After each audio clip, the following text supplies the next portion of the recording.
Everybody, welcome back to the channel. Zach Mullins from the Grip Show here, and going to talk about chalking blobs. So I have other videos already on the channel about blobs. The original Fat Man blob, which is right here, comparing next gen and Fat Man blobs. I have decent amount of blob videos. So this is going to cover more chalking, and with chalking a blob, it's not much different than chalking other friction lifts. It really just depends on the surface, and it might even be a case-by-case basis when you get into it with your climate, the rust, just what that individual thing feels like in the moment. So I can't tell you what the weather's going to be like where you're at. I can't tell you the humidity. I can't tell you what kind of chalk they'll have at the competition if you don't bring your own. I don't know any of that stuff, but what I can give you are just a couple of basic guidelines to, follow. Basic guidelines, basic principles, things to think about if you haven't,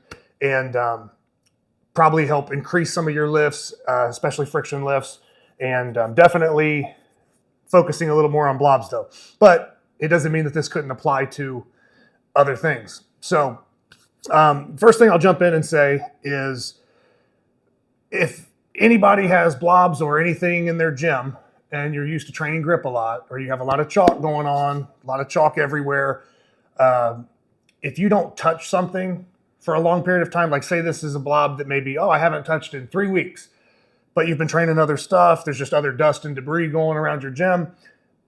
I always like to kind of feel how it is at first. And just like this right now, I can feel that the blob itself is gritty, but there's almost like a thin layer of dust already on it.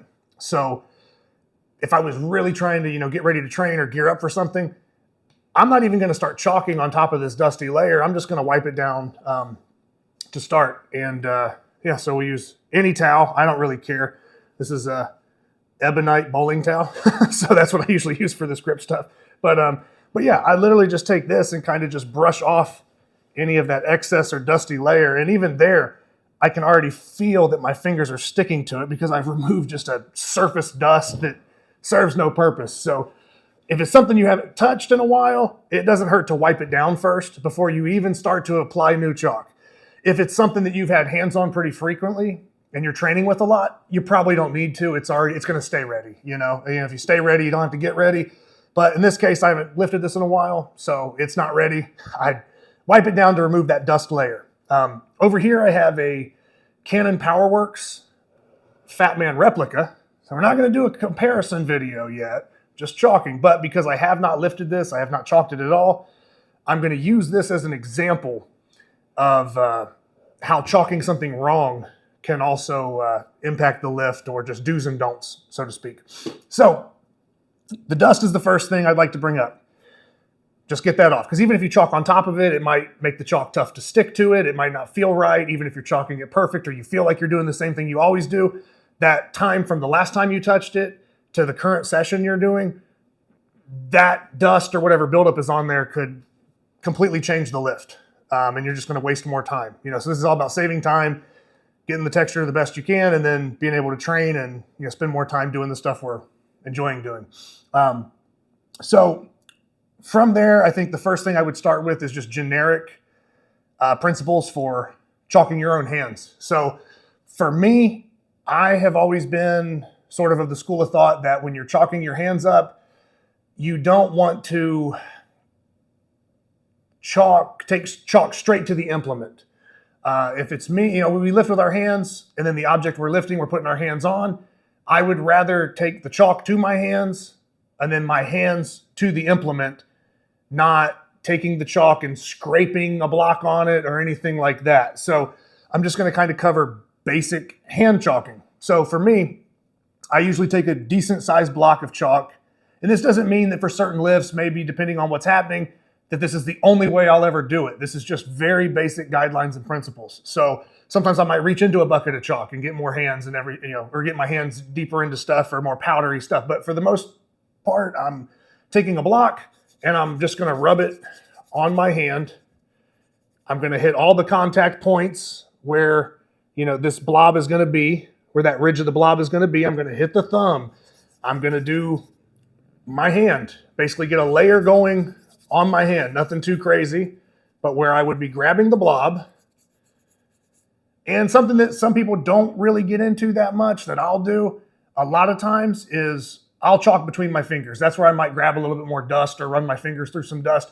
But I'll actually chalk in between the fingers or take the excess that's already on my hand and I'll literally just work this in and I kind of rub in between my fingers. I'll even kind of hit the back of my hand, stuff like that. Because even if we get into lifting this blob here, if my fingers are together, my fingers may come into contact with each other. And the more I can get everything to stick together and kind of move as one unit or just be in the same kind of like vise, the lifts are going to go better. I'm going to feel better. I'm going to have more control.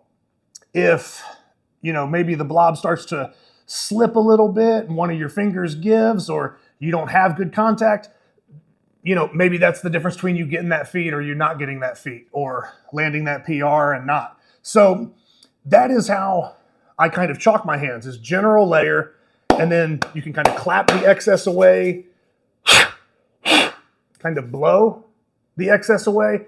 And there's a difference between like what I just did where I'm blowing the excess chalk away versus exhaling to create moisture.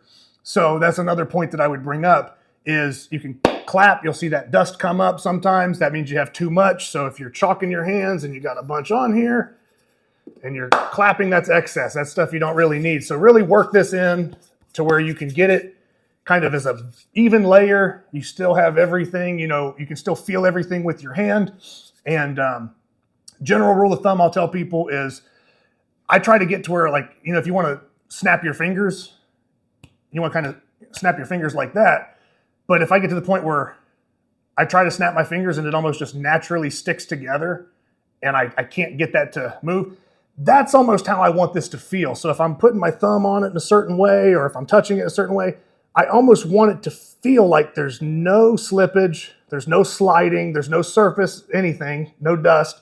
It's just like strict contact with that blob. But that's just covering my hands for now. We haven't even got to the blob, right? So that's how I would start my hands. And I always do kind of back of the fingers, in between the fingers, because your fingers are going to contact one another on a lot of these feats, whether it's a plate pinch or whether it's this, whether it's little bighorn.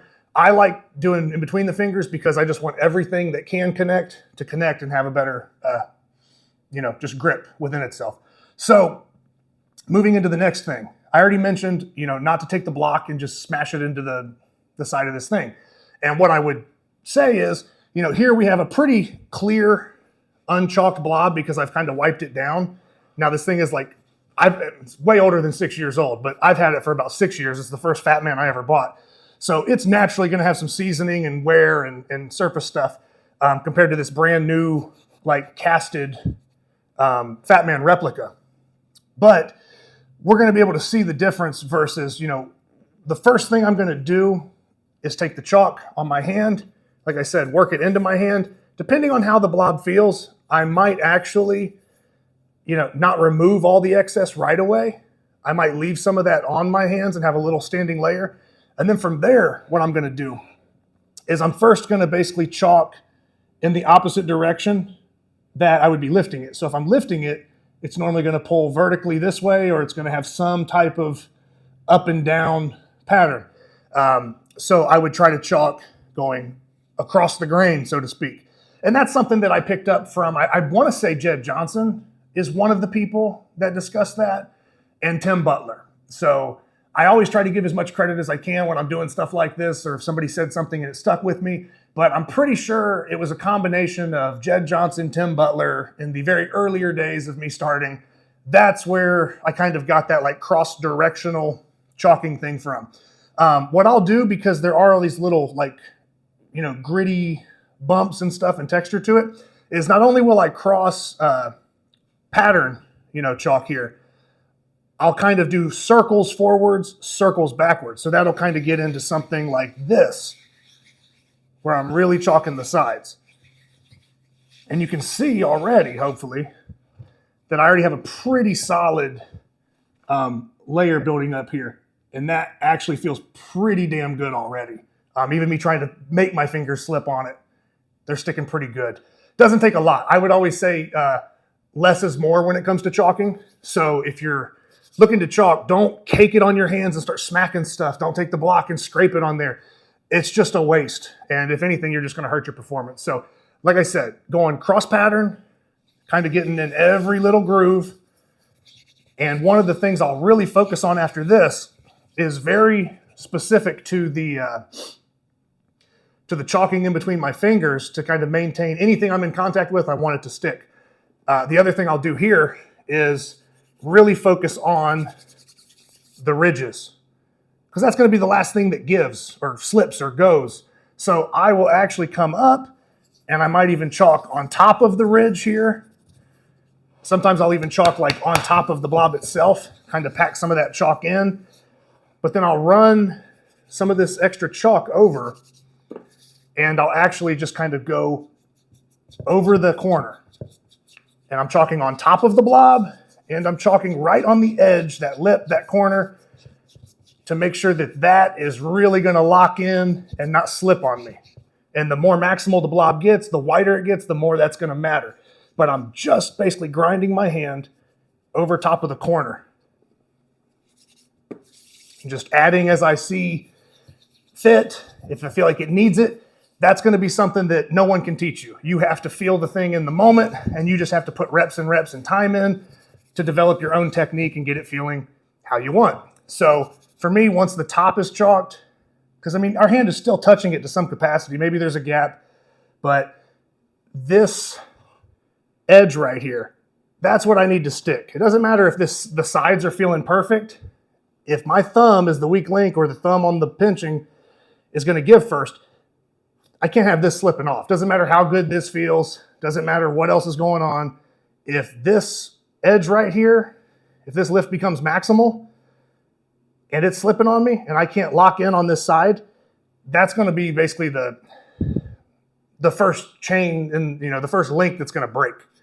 So yeah, I'm just basically chalking, really getting a gritty kind of layer on the edge, going over the top. Even though I may not even contact the top as much, I still not going to hurt me to chalk it a little bit just in case I come in contact with it. And then I have a pretty good base layer, pretty good starting point, and can blow that chalk off. And now my hands are pretty evenly chalked. I could maybe clap, get some excess off. Blow the chalk off your hands. And now if I felt like it was a little dry, maybe that's when I would exhale. So I just cover my hands up and kind of get some moisture in there. And it's just kind of you dialing it in until you feel like it's good. And it's going to be a feel. Everybody's going to have sweatier hands, drier hands. The chalk's going to be different.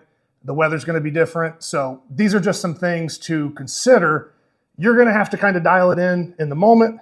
But the cross-directional, the forward circles, backward circles, hitting the ridges of the blob, even the top of it, between the fingers, all that stuff. And that's not even covering the blob technique, which I'm not going to do right now, just doing chalking.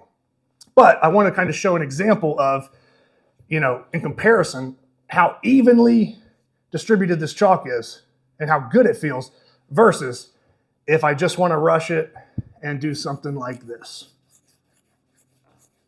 So if I do something like that, and I just scrape this on there, that's basically what we're starting with. Now, yeah, you can rub it and work it in, but you're kind of starting from basically a surplus of chalk and then trying to like shave it down to get where you're at. When if you just started smaller with the less is more, you don't have to like knock off a half pound of chalk just to get back to where you already were. Like it's just kind of sloppy. So from here, yeah, you could still rub it and you could try to work it in,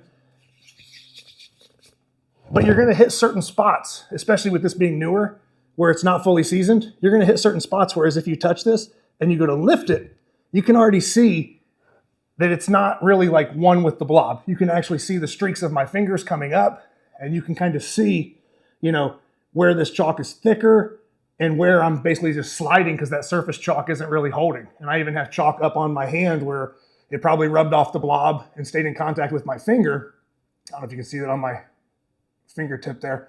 But yeah, and that's just something that, if this was something you're trying to lift for the first time, you're going to end up going back and it's going to keep slipping. You're not going to get a good grip, or you're just going to end up doing this and wiping down some of the chalk, and you're already back to where you would have been before.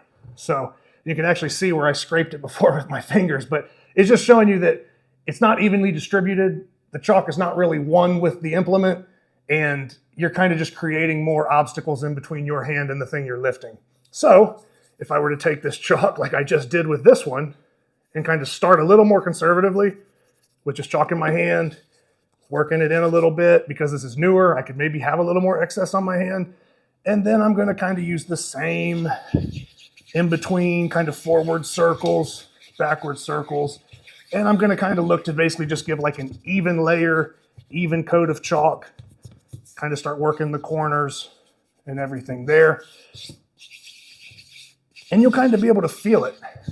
And sometimes, like I said, you can still clap. You could even hit it with a towel a couple times just to kind of knock some of that surface stuff off. But already with just that little bit of chalking, you can still see where my fingers drug. But I will say, if I feel it, feels a little slick here. My index is grabbing real good, but these are slick. So maybe I just need more. But like I said, I'd rather start smaller and then work up to adding more chalk when it's needed than just cake way too much on and kind of screw everything up and not really have any control over what I'm doing. So when I do that, I'll try this again, just getting it to where I can kind of get my hand to almost stick, not quite like glue, but something like that, right? So from here, get all that off your hands. Now, if I grab this, feels pretty good. Like I could actually drag this. My hand's not sliding at all. I could drag this thing around from here. So that's how I would prefer it to be chalked. Everybody might have different preferences. That's how I would want this thing to be chalked. But it starts off with a much more balanced chalking than taking the block to the implement or feet that you're doing. So that's a big one with the layers. Only chalking the sides. I mentioned that, chalk the ridges specifically. You could have the best texture on the sides. If this ridge is just glass, smooth and slick with these slopes on both sides, you're very likely to drop that if anything on those slopes gives. You're not going to have that little ledge to catch on. Another thing that I will mention, I'll actually stand up and try to demo this, but when we're here, is just like you saw this kind of bad chalk job I started with, where you saw those streaks of my fingers, when I get to this point, right, one thing I will do in training sometimes, especially on maximal blobs that I'm kind of trying to lift for the first time, or you're just kind of doing trial and error to see what works, is let's just say I'm using good blob technique. I'm centering my hand back. I'm kind of anchoring my thumb in. I'm stretching my hand. I'm walking towards the other side, and I'm breaking ground, maybe a little bit of wrist flexion, maybe rolling this to the front index. I'll do another video on blob technique. But when I get here, boom, I lift it, whatever. Okay, lift it, didn't lift it, whatever. But let's say I broke ground for the first time with it. Even though it's very distinct, you can still see where my thumb was just slightly. It's right in there. So sometimes what I'll do is if I can see any marks of where my thumb was when I was lifting a blob, like let's say I broke ground with it, but I couldn't lock it out. But it was the best rep that I had in the last 5 reps. And I'll take note of where that thumb was. So even though I may go back over it and kind of re-chalk it, I will still sort of keep a mental note or landmark on there that says, hey, we tried going back here. We tried going up here. I tried this angle, that angle. You're just dialing in on what feels best and what produces the best result. So that's something else. You can also kind of use the chalk to tell you, hey, this is where my thumb needs to be anchored. Or if I get too much of an angle, this doesn't feel right. Because some of these things aren't the same shape or weight either. Some are taller. Some block weights will be like hex blocks and wider at the top. So there's all types of different shapes and ways that these things will fit our hands because all of our hands are different. But when we really get into it, any little advantage you can have for chalking it and preparing the surface is going to help you.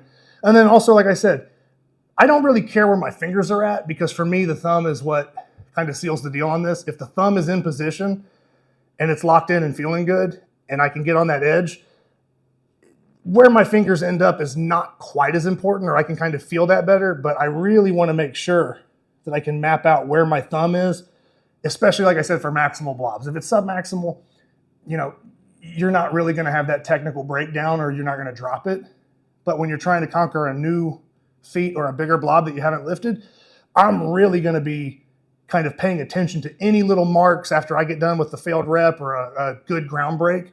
I'm really going to key in on where was my thumb at? You know, did I kind of start here? Did I start there? How did I break ground? You know, there's so many other things that go into it. And I don't want to dive off into too much technique, keeping it mostly about the chalking. But yeah, so we covered basically, you know, getting the dust off to start, chalking the hands, how to chalk the blob. And yeah, and basically just locating that thumb position. For me, that's one of the best ways that I can, you know, go by chalking, is getting my thumb to stick, noticing where that angle is if I'm having good ground breaks or I'm closing in on a new blob, and trying to repeat that or enhance that position. So hopefully, it's kind of a short one, but I mean, how long people can talk about chalk and stuff, right? But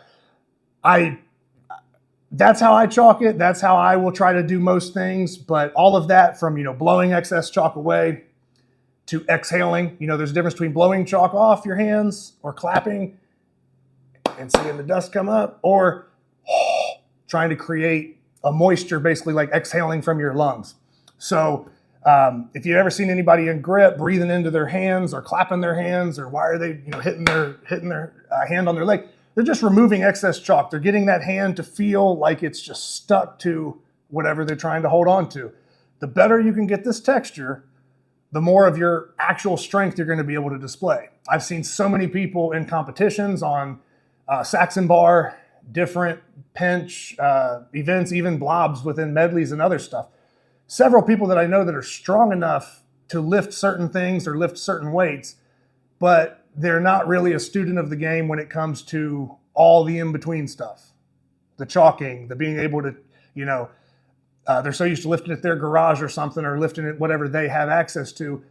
When you throw them into a completely different environment, they can't adapt to it. And, you know, they just can't adjust. And that's where experience comes in. But yeah, if you're in front of something that you have the strength to lift, and the weather or texture or your lack of ability to chalk it and get the right feel, if that prevents you from lifting it, that's all on you, and you can't blame anybody else for that one. So as simple and fundamental as it seems, chalking a blob or just chalking anything, there still is a little bit of a science to it, and there's still some people that are going to do it way better than others, and you're going to see the consistency in their performance, and you're going to see some of the other people that are very hit or miss because they're not taking the proper time, or they're not thinking like that. So hopefully this video helps you understand how to not only prepare your hands a little bit for most lifts when it comes to grip sport, but specifically certain key areas of the blob